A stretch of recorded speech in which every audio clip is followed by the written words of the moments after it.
안녕하세요. 저는 평소 사연 열차를 즐겨 듣는 애청자입니다. 제가 오늘 여러분을 찾아뵙게 된 건 기가 막혔던 저희 시댁 인간들의 이야기를 들려드리기 위해서인데요. 시간이 꽤 지난 지금도 그 시댁 인간들만 생각하면 치가 다 떨려옵니다. 얼마나 파렴치한 인간이기에 아직까지 치가 다 떨리는지 한번 들어보실래요? 남편과 저는 대학교 CC로 긴 연애 끝에 결혼까지 하게 된 부부였습니다. 남편에겐 형이 있었는데 시댁에선 그놈의 장남 사랑이 말도 다 하지 못할 만큼 심한 집이었어요. 어느 정도였냐 하면 남편은 학자금 대출을 받아가며 대학교를 다니고 있었고 알바를 쉬지 않고 해도 늘 돈이 없었어요. 그렇다 보니 하고 다니는 행색 역시 변변치 못했기에 저는 당연히 남편의 집이 가난한 줄만 알고 있었죠. 그런데 저의 예상과는 달리 시댁의 형편은 꽤 괜찮은 편이었지만 그 모든 지원을 장남인 시숙에게만 쏟아붓고 있는 상황이더군요. 그러니까 한마디로 남편은 관심 밖의 자식이었던 것이었죠. 처음부터 이토록 차별이 심했던 건 아니었다고 하더군요. 우리 엄마, 나 어릴 때만 해도 나한테도 꽤 잘해주셨어. 초등학교 들어가기 전까진 말이야. 내가 초등학교 들어가기 전에 아버지가 돌아가셨거든? 대장암이었는데 잘 이겨내신다 싶더니 갑자기 돌아가셨어. 그 뒤로 엄마는 형한테 우리 장남, 우리 집 기둥 하면서 의지하기 시작하더니 어느 순간부턴 형만 신경 쓰기 시작하더라고. 뭐 섭섭하지 않았다면 거짓말이지만 그 덕에 내가 생활력 하나는 끝내주잖아. 이렇게 말하며 웃는 남편을 보며 참 마음이 아프더라고요. 이렇듯 남편이 혼자 벌어 학교를 졸업하는 사이 시숙은 그야말로 엘리트 코스를 밟으며 아르바이트 한 번 하지 않고 유학까지 다녀온 상태였죠. 신문은 입만 뗐다 하면 장남이라는 이유로 시숙을 치켜 세우기 바빴고요. 연애하는 내내 비교당하고 없는 사람 취급당하는 남편을 보며 안쓰러운 마음이 듦과 동시에 더욱 남편을 사랑하게 되었고, 전 이런 남편의 사정을 숨김없이 친정에 알리고 결혼을 하고 싶다고 했습니다. 아빠, 나 그 사람 행복하게 해주고 싶어. 내가 그 사람 곁에서 진정한 사랑이 뭔지 알려주고 싶어. 그러니까 허락해줘. 우리 딸이 이렇게까지 말하는데 당연히 허락해줘야지. 아빠는 우리 딸 안목을 믿는다. 네가 이렇게까지 말하는 데는 그만한 이유가 있을 거야. 고마워요, 아빠. 나 진짜 행복하게 잘 살 자신 있어. 그래, 네 이야기 들어보니 그 녀석 많이 외롭게 큰 것 같은데 사랑 많이 받고 자란 네가 많이 아껴주고 사랑해주거라.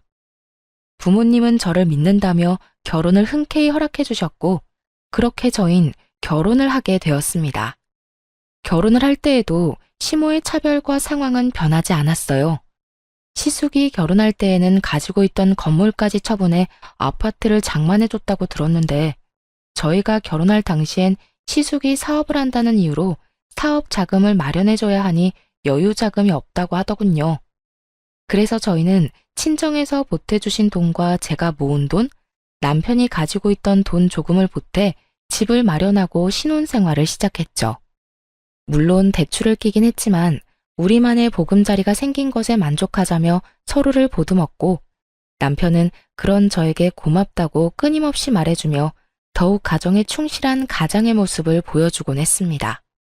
그런 남편에게 제가 결혼을 하며 당부한 것이 있었어요. 자기야, 나 자기랑 결혼할 거야. 그런데 이거 한 가지는 꼭 지켜줬으면 해. 그게 뭔데? 돈 관리는 내가 할게. 돈 관리? 그래, 그렇게 해. 그게 뭐 힘든 일이라고. 그런데 이유가 뭐야? 내가 보니까 자기 집으로 다달이 용돈 주는 거 너무 과하다 싶더라고. 당신 성격상 결혼했다고 해서 그 용돈 딱 끊지도 못할 것 같고. 그렇다고 그 돈을 결혼하고 나서도 계속 줄 순 없는 노릇이잖아. 우리 대출금도 갚아야 하고 적금도 들어야 하는데 말이야. 그래서 내 핑계를 대라고 내가 관리한다는 거야. 어머님이 앞으로 용돈 이야기 꺼내시면 돈 관리는 내가 한다고 하면서 나한테 다 넘겨. 내가 알아서 할 테니까. 그런 거라면 난 싫어. 내가 우리 엄마 성격 잘 아는데 당신한테 분명 좋은 소리 안 할 거야. 모르긴 몰라도 당신 못 살게 굴 텐데 내가 그 꼴을 어떻게 보고 있어? 괜찮으니까 그냥 보고만 있어.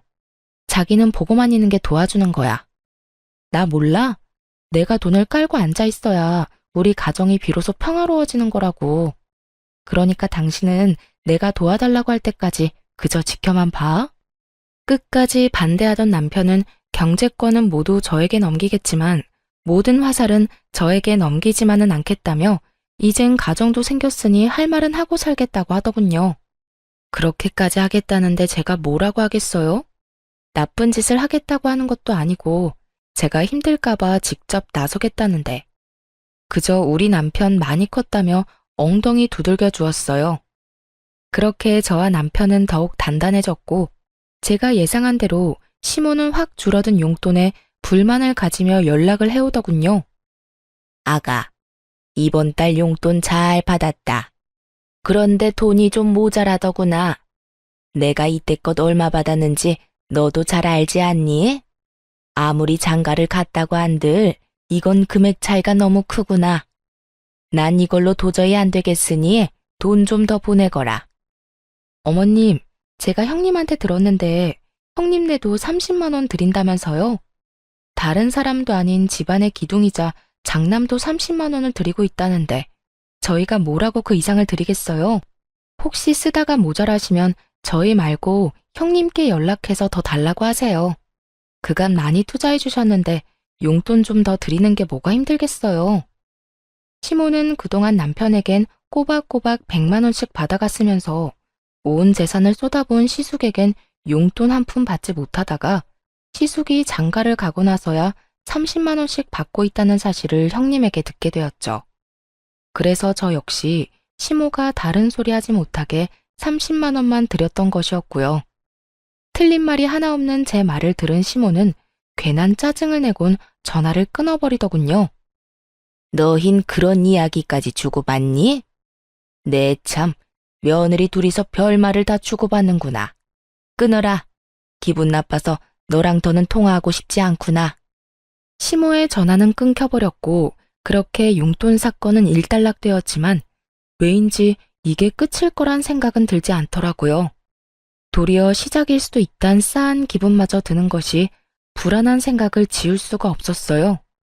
그도 그럴 것이 시모는 돈만 생겼다 하면 시숙에게 아낌없이 쏟아붓는 것도 모자라 하늘 끝까지 치켜 세우는 건 역시 당연한 사람이었거든요. 하지만 시댁에서 필요로 하는 더러운 일, 힘쓰는 일 등 온갖 잡일은 저희 남편만 불러 시켜대기 일쑤였죠. 그럴 때마다 하는 말은 늘 같았어요. 네 형은 큰 사업하느라 바쁘지 않니? 그러니 회사나 다니며 월급 받아 쓰는 한가한 네가 이런 일을 하는 게 당연하지 않니? 처음 이 이야기를 들었을 때 얼마나 황당했는지 모릅니다.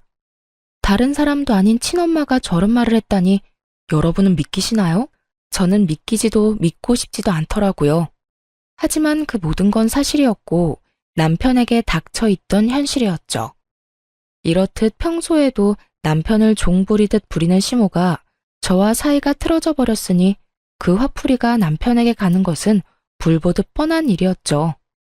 그랬기에 저의 온 신경은 남편의 휴대전화에 가 있었고 시모가 남편에게 연락이라도 오는 날엔 남편만 주시하고 서 있기도 했습니다. 하지만 이런 제 걱정을 눈치라도 챘는지 이래도 허 저래도 하 하던 남편은 각성이라도 한 것인지 점점 변하기 시작하더군요. 어느 날은 시모가 집에 변기가 막혔다며 연락이 온 적이 있었는데요. 평소라면 아무 말도 하지 않고 허허거리며 시댁에 갔을 남편이 이렇게 말하는 게 아니겠어요? 엄마, 변기가 막혔으면 사람을 불러. 아니면 엄마가 그렇게 사랑하는 형을 부르던지. 엄마가 매번 무시하는 그깟 회사 일하느라 나도 바빠. 월급은 그냥 하늘에서 뚝 떨어지는 줄 알아? 일을 해야 나도 먹고 살 거 아니야. 그러니까 앞으로 이런 일로 나 부르지 마요. 뭐라고? 너 내 아들 맞니? 어떻게 내 아들이 나한테 그런 말을. 너 어디 아프니? 아니, 나 멀쩡해. 그리고 내가 좀 알아봤는데, 알아보니까 사람 불러서 변기 뚫는 거 얼마 하지도 않더라. 돈 없으면 형한테 달라고 하던가. 그만큼 투자했으면 그 정도는 달라고 할 수 있잖아. 이런 말을 할 정도로 남편은 변하고 있었고, 저는 제가 걱정할 일은 없어 보였어요. 이렇게 갑자기 변해버린 남편의 모습이 뿌듯하면서도 이상하기도 했는데, 변해버린 남편의 모습엔 이유가 있었더라고요. 그건 다름 아닌 남편의 몫으로 남겨놨다던 아버님의 유산 때문이었어요. 돌아가신 아버님이 남편이 결혼을 하면 꼭 주라던 건물이 있었는데, 그걸 글쎄 시모가 처분해 홀랑 시숙의 사업자금으로 줘버렸다고 하더군요. 시숙 역시 그게 남편의 몫이란 걸 뻔히 알면서도 염치도 양심도 없이 홀랑 받아갔다는 사실을 한 남편은 많이 실망하기도 하고 어떤 면에선 체념마저 한 것처럼 보였어요. 여보, 괜찮아? 나 다 들었어. 어머님이 당신 몫으로 준다던 건물 아주버님께 줬다면서? 괜찮지 뭐. 사실 기대도 안 했어. 말만 나한테 준다고 했었지 그게 그렇다고 해서 내 것도 아니고. 아빠가 내 몫으로 남겼다고 한들 엄마 명의로 된 건물 엄마 맘대로 하는 건 당연하잖아. 그래도 이렇게까지 형만 생각하고 형만 위하는 엄마 보는 게 이젠 좀 지쳐. 지금까지는 괜찮았거든. 그런데 나 당신 집에 가서 장인어른 장모님한테 부모 사랑이란 걸 받아보니까 아, 이런 게 부모님 마음이구나. 이런 게 사랑이구나 싶더라고. 그런 사랑 받아보니까 이때껏 내가 얼마나 말도 안 되는 무관심 속에서 살아왔는지 알겠더라고. 여보, 너무 속상해하지 마. 지나간 일이야 어쩔 수 없지만 앞으론 내가 당신 많이 사랑해줄게. 나만 믿어. 내가 사랑도 많이 주고 그까짓 건물도 내가 돈 많이 벌어서 사줄게. 물론 대출은 같이 갚아야겠지만. 어이구, 말만 들어도 행복하다. 하여튼 나 이제 엄마나 형한테 큰 기대도 마음도 쓰지 않을 거야. 더는 상처받는 것도 싫어. 앞으론 나 자신하고 당신만 생각하고 할 말도 다 하고 살 거야. 그러니까 이제 당신이 내 뒤에 숨어. 내가 지켜줄 테니까. 든든하다, 우리 신랑. 앞으로 우리 힘내자. 남편은 각성이란 걸 해버린 듯 했고, 그런 남편의 모습에 시모와 시숙은 불만을 품기 시작했어요. 어느 날은 시숙이 집에 왔다며 저희까지 당연하듯 집으로 부르더라고요. 시댁으로 갔더니 형님은 친정에 일이 있어서 오지 못했다고 했고 시숙과 시모만이 저희를 기다리고 있더군요. 저녁을 먹자고 해놓고선 재료 준비는커녕 준비할 의지도 보이지 않는 시모를 보며 전 체념을 하고 주방으로 들어가던 그때였어요. 주방으로 들어가는 저를 잡아세운 남편이 시모에게 이렇게 말하더군요. 엄마, 저녁 먹자고 부른 거 아니었어? 그렇지. 시간이 몇 시인데 저녁 먹자고 불렀지. 점심 먹자고 불렀겠어? 시모는 고개를 갸우뚱하며 남편이 그런 질문을 하는 의도를 전혀 모르겠다는 듯 대답했고 남편은 그런 시모를 보며 더욱 화가 난다는 듯 날이 선 목소리로 말하더군요. 그런데 왜 아무것도 없어? 엄마 말대로 지금 시간이 7시가 다 돼가는데 일하는 사람들 불러놓고 아무것도 해놓은 게 없으면 뭘 어떻게 먹자는 거야? 뭘 어떻게 먹긴. 지금부터 우리 며느리가 차리면 되잖아. 아가, 들었지? 벌써 7시가 다 돼간다. 얼른 차리려무나. 우리 장남은 적어도 7시 30분 전까진 밥 먹여야 하니까 서둘러. 제가 무슨 시댁 파출부도 아니고 이게 무슨 상황인가 싶더라고요. 제가 노는 사람도 아니고 퇴근하고 급히 왔는데 시간까지 정해주며 제 남편도 아닌 시숙을 위해 밥을 차리라고 하니 체념됐던 마음에 화르르 분노의 불씨가 커진 듯 이건 아니란 생각이 들었어요. 남편 역시 이런 시모의 태도에 적잖게 화가 난 듯 시모의 말에 반발하고 나서더군요.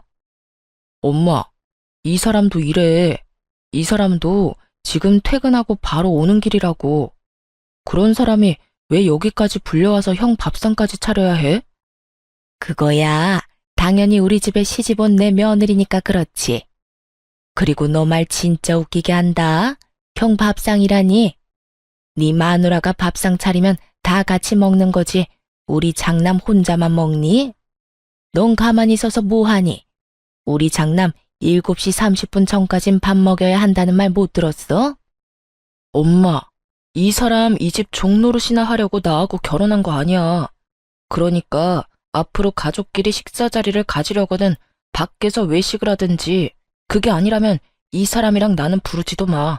엄마가 이 사람한테 이런 식으로 대하는 거 나 싫고 불편해요. 남편이 이렇게까지 말하자 시모는 기가 막힌 듯 남편을 쳐다봤고, 그때까지 가만히 있던 시숙이 자리에서 벌떡 일어나더니 호기롭게 남편의 뺨을 날려버리더라고요. 너 엄마한테 말버릇이 그게 뭐야? 네 눈엔 힘든 네 마누라만 보이고 나이 드신 엄마는 보이지도 않아? 시숙은 남편을 향해 비난을 쏟아내기 시작했고, 전 그런 시숙 앞을 막고선 시숙에게 한마디 하기 시작했어요. 아무리 이 사람 말이 과했다고 해도 다 큰 동생 때리는 건 아니죠. 그리고 이 사람 말 중에 틀린 말이 뭐가 있나요? 제가 이 집에 아주버님 밥이나 차려주려고 시집 온 건 아니잖아요. 그렇게 밥이 드시고 싶으셨으면 형님을 친정에 보낼 게 아니라 여기다 불러서 밥상을 차리라고 했어야죠. 재수 씨가 낄 자리는 아닌 것 같은데요. 제가 왜 낄 자리가 아닌가요? 방금 아주버님이 때린 사람이 제 남편인 거 잊었어요? 앞으로 제 남편이랑 할 이야기 있다면 저한테 하세요. 제가 이렇게 따지고 들자 시모가 저에게 노발대발 화를 내기 시작하더라고요. 네가 감히 누구한테 소리를 질러? 우리 장남이 보통 장남인 줄 알아? 얘는 우리 집 기둥이야. 네가 감히 소리 지르면서 따지고 들 상대가 아니란 말이야. 장남 기둥, 이런 거 저는 다 모르겠고요. 아주버님이 제 남편을 때렸고 전 제 남편이 맞았으니 가만히 있을 수만은 없어 이렇게 나선 것뿐이에요. 세상 어떤 마누라가 자기 남편 맞고 있는데 가만히 있을 수가 있겠어요. 그리고요, 어머님, 차별 좀 적당히 하세요. 장남이고 차남이고 둘 다 어머님 아들인데 어떻게 이렇게까지 차별을 하세요? 저는 그야말로 시모에게 쌓였던 말들을 쏟아내버렸고, 그런 제 말을 듣고 있던 남편 역시 한숨을 푹 내쉬더니 시모의 말은 들을 필요도 없다는 듯 이렇게 말하더군요. 여보, 됐어. 나도 이제 지친다. 집에 가자. 엄마, 형, 한동안은 우리 보지 말자. 한동안 나 우리 가족 얼굴 보고 싶지 않아. 이렇게 말한 남편은 저를 끌고 시댁을 나와버렸고, 집으로 돌아온 남편과 저는 최선을 다해 시댁 일을 입 밖에 내지 않으며 지내고 있었어요. 물론 시모의 연락이 오긴 했지만 전 더는 참지 않기로 했기에 시모에게 따끔한 일침을 날려주기도 했죠. 너는 어떻게 그렇게 가고 연락 한 통이 없니? 이렇게 어른이 먼저 전화를 해야 하는 게야. 내가 먼저 사과받으려고 며느리한테 전화까지 해야 하냐니 말이다. 사과요? 무슨 사과요? 저는 사과까지 할 게 없는데요, 어머님. 뭐? 넌 잘못한 게 없다. 이 말이야? 네, 제가 뭘 잘못했는데요? 말이야 바른 말이라고 갑자기 밥 먹자고 사람 불러놓고 저한테 밥상까지 차리라뇨. 심지어 형님은 속 편히 친정에 보내버리고 저는 아주버님 굶기면 안 되니까 거기서 밥까지 해다 바쳐라. 어머님, 저 이씨 집안 둘째 며느리이지 어머님 종 아니에요. 너 말 잘했다. 며느리가 시댁에 와서 밥상 차리는 게 이렇게까지 할 일이냐? 며느리가 그까짓 밥 얼마든지 차려드릴 수도 있고 그게 힘든 건 아니죠. 힘든 건 아닌데 전 저를 막 부려먹어도 된다고 생각하는 사람에게 굳이 그런 호의를 베풀고 싶진 않아요. 저도 그 시간까지 일하고 와서 배고프고 힘든데 왜 제가 저를 하찮게 여기는 사람한테 에너지를 쏟아야 해요? 전 싫어요. 전 단호하게 싫다고 했고 시모는 그런 저의 태도에 화가 단단히 난 듯 시모라는 위치를 들먹이며 저를 몰아붙이기 시작하더라고요. 얘가 말하는 것 좀 봐라. 너 지금 내가 시어머니인 건 알고 있니? 알고 그딴 건방진 말을 하는 게야? 시어머니가 하라고 하면 하고 맞는다고 하면 맞는 거지. 뭐? 싫어? 호의를 베풀고 싶지 않아? 네가 네 남편이 네 편 좀 들어줬다고 아주 간이 부었나 본데. 이런 식으로 나오면 누구 손해인 줄 정녕 모르는 게야? 이걸 협박이라고 하는 건지 그 협박 참 하찮다고 느껴졌어요. 전 이 하찮은 협박질이나 해대는 시모에게 지고 싶지 않았고, 그래서 그런 시모에게 더욱 나를 세우며 맞서게 되었습니다. 누구 손해일지는 앞으로 두고 보면 알겠네요. 전 이제 어머님뿐 아니라 시댁에도 큰 기대 없고요. 기대가 없어서 그런지 노력할 생각도 신경 쓸 생각도 없어요. 그러니까 어머님도 저희한테 신경 쓰지 말고 늘 하던 대로 아주버님하고 형님한테 신경 쓰고 사세요. 혹시나 어디 편찮으시면 연락은 주시던가요. 아무리 신경 끄고 산다고 한들 병문안은 가봐야 하지 않겠어요? 네 년이 어디서 그딴 말을 짓거리는 게야? 너 당장 집으로 넘어오거라. 어디 내 앞에서도 그따위로 짓거릴 수 있는지 내가 봐야겠다. 기어코 시모의 입에서 년이라는 단어가 나오는 순간 전 더는 이 사람과 대화할 가치가 없다고 생각했고 마지막 말을 하곤 전화를 끊어버렸습니다. 못 가요. 저도 일은 해야 먹고 살죠. 누구랑 다르게 저흰 어머님 도움도 못 받아서 제가 놀고 먹으면 저희 가족 손가락 빨고 살아야 해서요. 그러면 전 끊을게요. 들어가세요, 어머님. 전화를 끊어버린 후 시모에게서 전화와 문자 폭격이 이어졌지만 전 전화를 꺼버렸습니다. 들어봤자 기분만 상하고 봐봤자 눈만 버릴 것이 분명한데 그걸 왜 다 듣고 보고 있겠어요? 이럴 땐 무시가 답이었죠. 그렇게 제 휴대전화는 일주일에 가까운 시간 동안 꽤 많은 시간 꺼져 있었고 일주일이 지나고 나니 차츰 연락도 잦아들더라고요. 남편 역시 시모와 시숙에서 연락을 받았다고 했지만 큰 신경을 쓰지 않는 듯 했어요. 이렇게 저희만의 삶을 살기 시작했고 새로운 가족을 맞이하게 되었습니다. 여보, 나 임신했어. 5주 차래. 정말이야? 그게 정말이야? 와, 여보, 나 진짜 너무 좋다. 나 진짜 행복하다. 나 진짜 행복해. 제 임신 소식에 남편은 울더라고요. 만감이 교차하는 듯 엉엉 우는데 그런 남편을 달래느라 혼났네요. 남편은 누구보다 행복해했고 저 역시 그런 남편을 보며 행복했어요. 그 행복함도 잠시 입덧이 심해지며 몸이 날이 가면 갈수록 힘들어지더라고요. 제가 힘들어하니 남편 역시 제 걱정에 회사 일에 집중을 못하고 있었고요. 입덧 기간은 생각보다 길어졌고 남편은 도저히 안 되겠다는 듯 저에게 친정에 들어가서 사는 것이 어떻겠냐고 하더라고요. 여보, 혹시 우리 당신 집에 들어가서 사는 건 어때? 어? 친정에? 갑자기 왜? 내가 많이 생각해봤는데 아무래도 그게 좋을 것 같아서. 당신 입덧 때문에 많이 힘들기도 하고 내가 출근하고 나면 당신 혼자 있어야 하는데 난 그런 당신 신경이 쓰여서 일도 손에 안 잡혀. 나도 내가 과한 걱정하고 있다는 거 잘 아는데 그래도 어쩌겠어.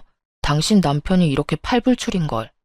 그래서 말인데 이 집은 새 주든가 하고 당신 집에 들어가서 살자. 사실 내가 장인어른 장모님께 다 여쭤봤어. 그래도 괜찮겠냐고. 두 분은 나만 괜찮다면 좋다고 하시더라고. 내심 당신이 걱정이었는데 그렇게 해주면 오히려 고맙다고까지 해주셨어.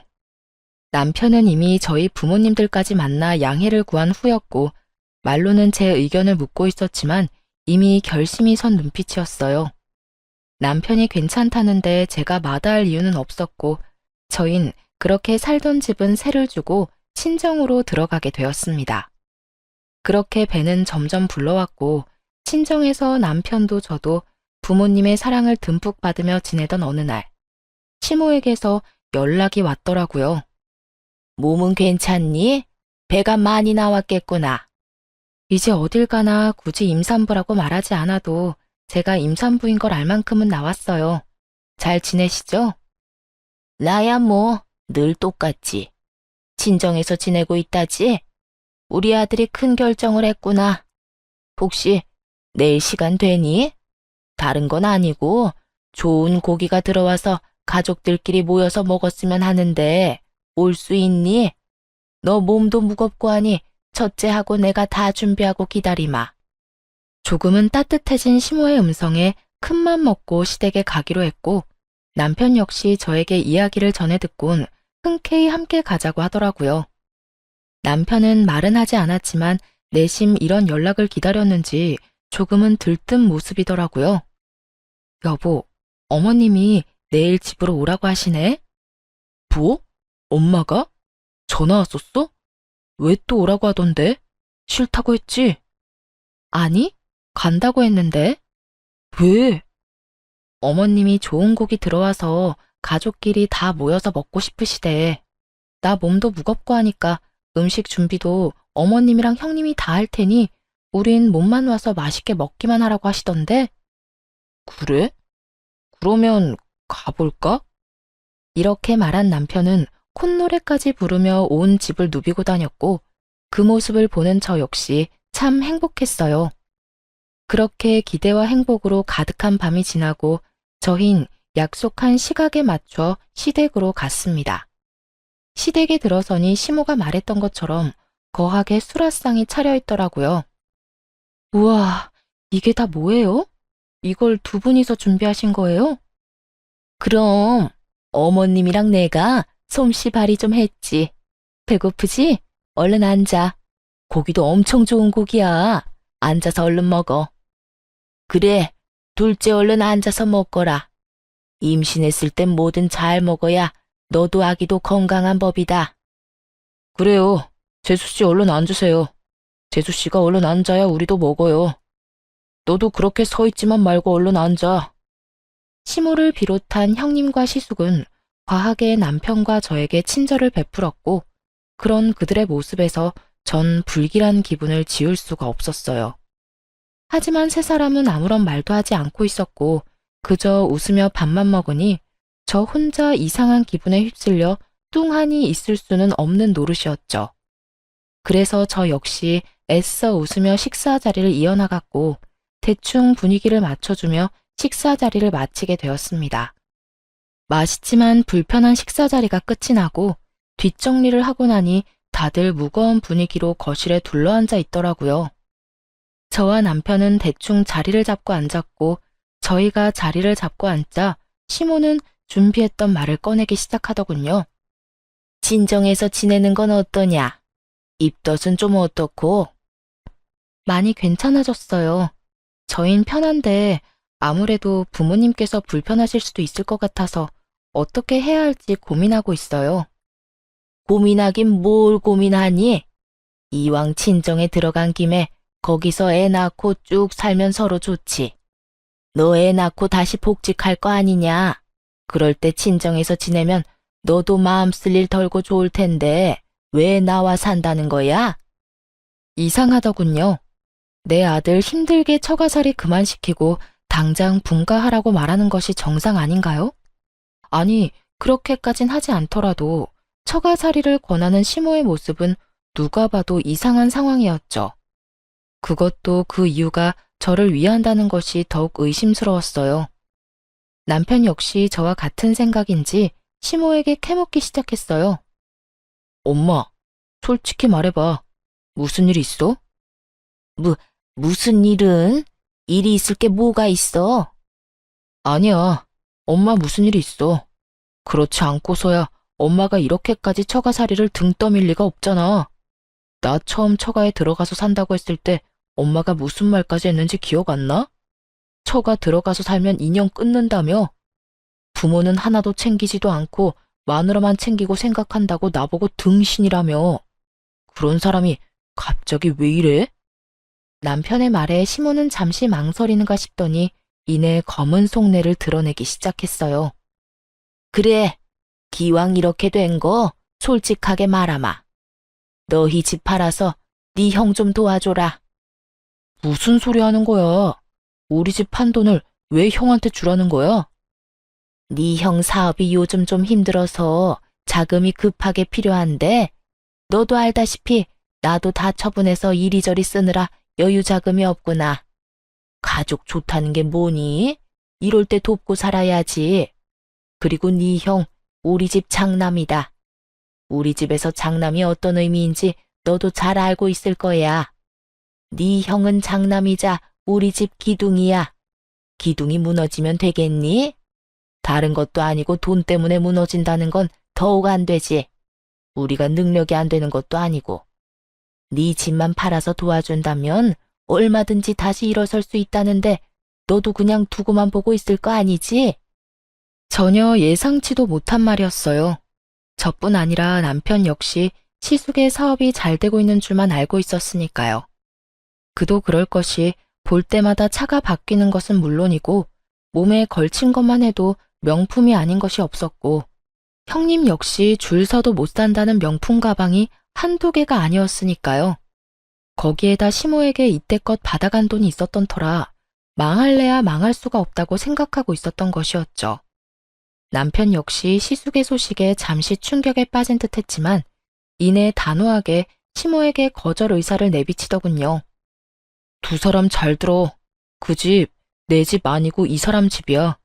우리 그 집 마련할 때 내가 모은 돈이 쥐똥만큼도 없어서 처가에서 도와주시고 이 사람이 회사 생활하면서 모은 돈으로 마련한 집이라고. 그런 집을 내가 마음대로 팔 순 없어. 아니, 내 마음대로 팔 수 있다고 한들 그 집을 처분할 일은 절대 없을 뿐더러 집을 처분한다고 해도 형 도울 생각은 추호도 없어. 남편의 단호한 태도에 시모는 남편에게 화를 냈다가 달랬다가를 반복하며 이상 행동을 보이기 시작하더군요. 너 어떻게 그런 말을 할 수가 있어? 어떻게 그런 결단을 내릴 수가 있는 거냐고. 네 형인데 네가 돕는 건 당연한 일 아니니? 에휴, 그러지 말고 아들, 네 형 좀 도와줘. 네 형이 오죽 힘들면 너한테까지 도와달라고 하겠니?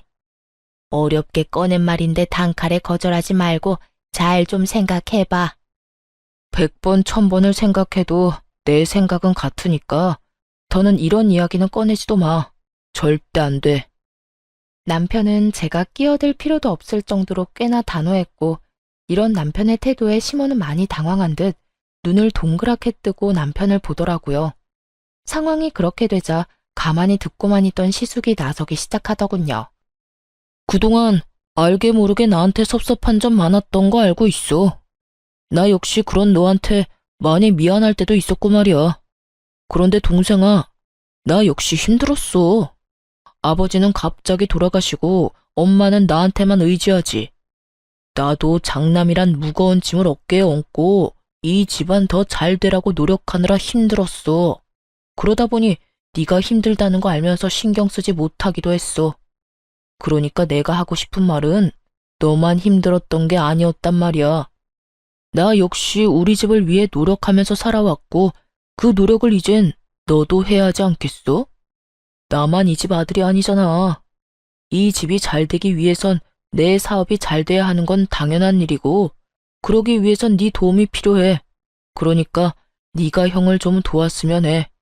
이젠 네가 희생을 좀 하란 말이야.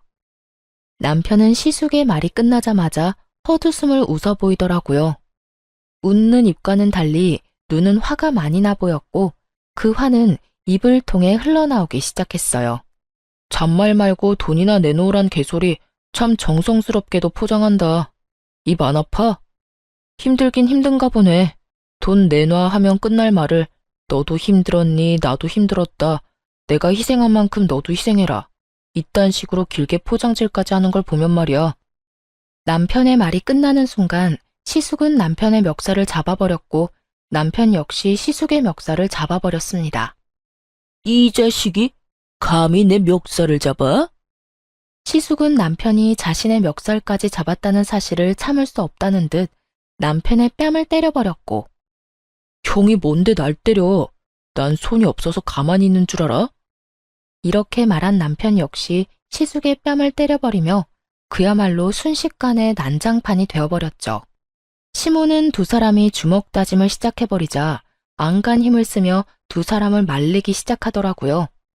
그 와중에도 시숙이 맞는 게 싫었는지 남편 팔만 붙잡고 늘어지더라고요.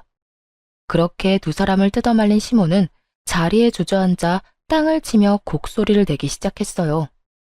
아이고, 아이고, 내가 너무 오래 살았지. 내가 너무 오래 살았어. 내가 전생에 무슨 죄를 지었길래 이런 꼴까지 봐야 하는지. 어머님, 무슨 말씀을 그렇게 하세요? 그만 우세요. 이러다 쓰러지시겠어요. 말리지 마라. 이러다 죽으련다. 내가 이 꼴을 보고 더 살아봤자 뭐 하겠니? 차남이 장남 멱살을 잡는 것도 모자라 주먹질까지 하는 꼴을 봤는데 내가 더 살아서 뭐 하겠어? 어머님, 그런 말 하지 마세요.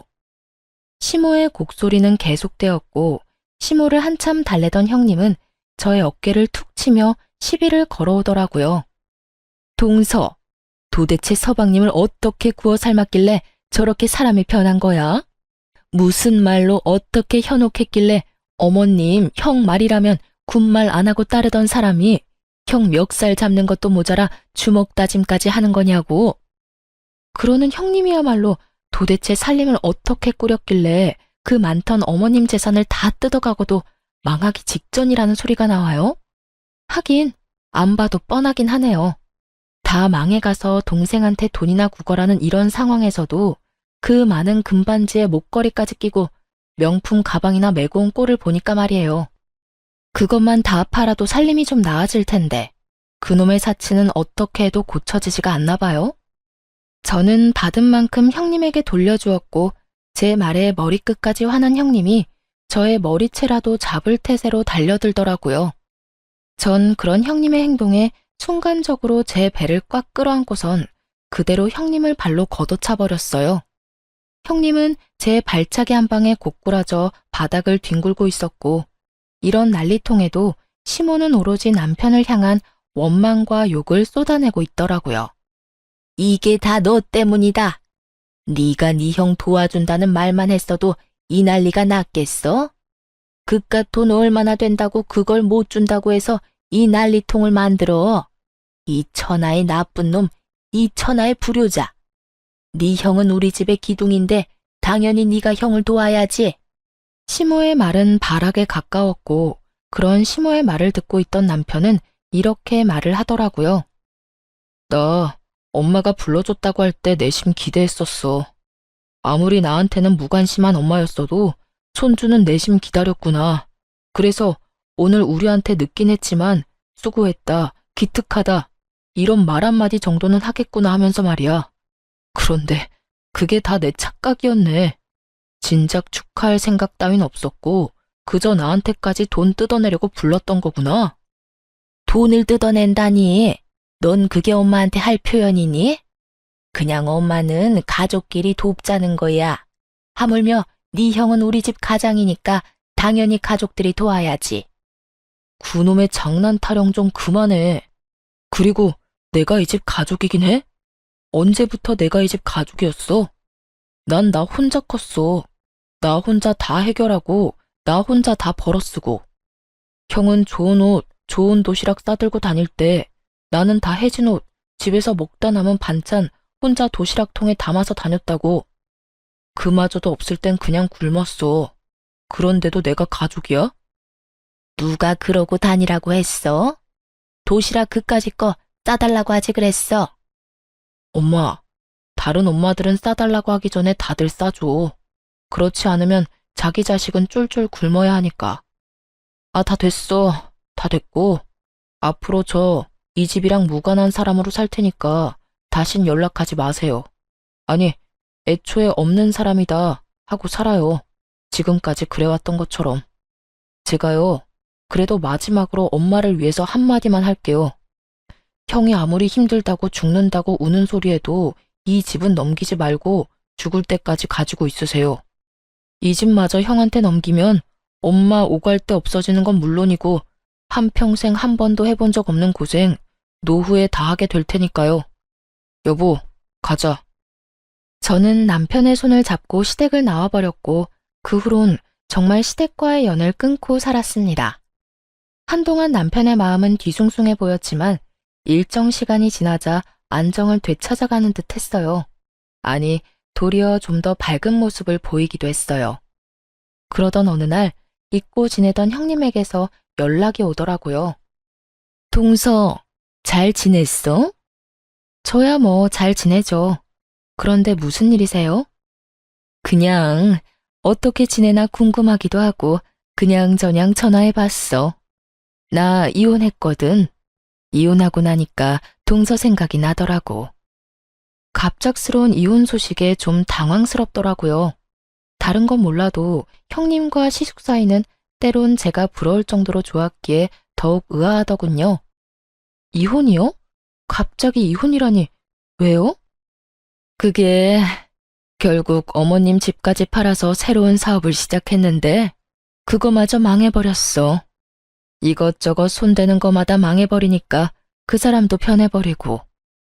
나도 그런 남자 옆에서 고생하면서 살기 싫어서 이혼했어. 동서도 없는 마당에 어머님은 내가 모셔야 하는 건 불보듯 뻔한 일이고 난 아무리 남편을 사랑해도 시집살이는 살기 싫거든. 그래서 이혼했지 뭐. 들어보니 시숙은 결국 시모에게 집까지 요구하게 되었고, 시모는 남편의 충고에도 불구하고 집까지 팔아 그 빌어먹을 장남의 사업 자금을 대주었던 것이었어요. 하지만 그 사업마저 결국 망해버렸고, 시숙은 빚쟁이가 되어버렸다고 하더군요. 돈도 없는데 시모까지 모실 상황이 된 형님은 시숙을 버리기로 결정한 것이었죠. 어찌되었든 이혼하고 나니까 동서 생각 많이 나더라. 그동안 내가 미안했어. 이 말하고 싶어서 전화했어. 그러면 잘 지내. 그렇게 전화는 끊어졌고 그 뒤 시모의 소식이 들어오더라고요. 시모는 그나마 조금의 생각은 있었는지 방 얻을 정도의 돈은 따로 남겨뒀다고 하더군요. 그래서 그 돈으로 작은 집에 월세로 살고 있다는 소식을 들을 수 있었어요. 시숙은 빚쟁이에게 쫓겨다니느라 연락도 되지 않는 상태라고 하고요. 전 이런 소식을 남편에게 알릴까 말까 고민을 하다 남편에게 털어놓기로 했습니다. 여보, 어머님 소식 들었는데 어머님 결국 집까지 다 처분해서 아주버님 사업자금 대주고 지금은 월세 얻어서 혼자 지낸다고 하더라. 아주버님은 사업 망하고 이혼했다고 하고 요즘은 빚쟁이한테 쫓기느라 연락도 안 된대. 그래? 내가 그럴 줄 알았어. 그래서 내가 집만큼은 지키라고 한 건데 하여튼 그놈의 장남이 뭐라고 그렇게까지 하는 건지 난 도저히 이해가 안 된다. 난 당신한테 그렇게 했다는 게 더 이해가 안 돼. 그렇게 생각하면 끝도 없지 뭐. 이미 흘러간 일이고 난 신경 안 써. 그래. 그런데 당신 괜찮아? 어머님 저렇게 혼자 둬도 되겠어? 계속 신경 쓰이지 않을까? 전혀 신경 안 쓰인다고 하면 거짓말이겠지. 그런데 그렇다고 해서 모시고 산다거나 다시 왕래하고 살고 싶을 만큼 신경 쓰이진 않아. 그런 감정도 남아있지 않고. 난 내가 할 수 있는 도리는 다 했다고 생각하고 그만큼 내가 할 수 있는 최대한의 노력 역시 다 했다고 생각해. 그러니까 앞으로는 나를 위해, 당신을 위해 살 거야. 그래, 당신이 그렇다면 나도 신경 쓰지 않을게. 그래, 신경 쓰지 마. 우리 엄마 그렇게 약한 사람 아니야. 살 곳 있으면 다 된 거지 뭐. 먹고 살 게 없으면 뭘 해서든 먹고 살 방도를 찾을 사람이니 우린 우리만 신경 쓰면서 잘 살자. 그 후론 저흰 시댁 이야기는 전혀 꺼내지 않았고 시간은 흘러 무사히 아기를 출산했습니다. 저흰 여전히 친정에서 지내고 있어요. 출산을 하고 아기가 밤낮 없이 울어대는 탓에 행여 부모님이 힘드실까봐 다시 나갈까 고민했었는데 이런 고민을 하고 있다는 사실을 안 부모님이 저의 앞으로 맞고 서서 이렇게 말씀하시더라고요. 나가긴 어딜 나가? 내가 우리 손주 앉는 날만 기다리며 너희 닭살 떠는 꼴을 보면서도 참고 살았는데. 그러게 말이에요. 너희 닭살 떠는 꼴이 보기 좋아서 참고 산 줄 아니? 다 우리 손주 품에 끼고 살려고 참을인 새기면서 참았어. 드디어 우리 손주가 이렇게 왔는데 어딜 쏙 데리고 나가려고? 아니, 저흰 장인어른 장모님 힘드실까봐 그렇죠.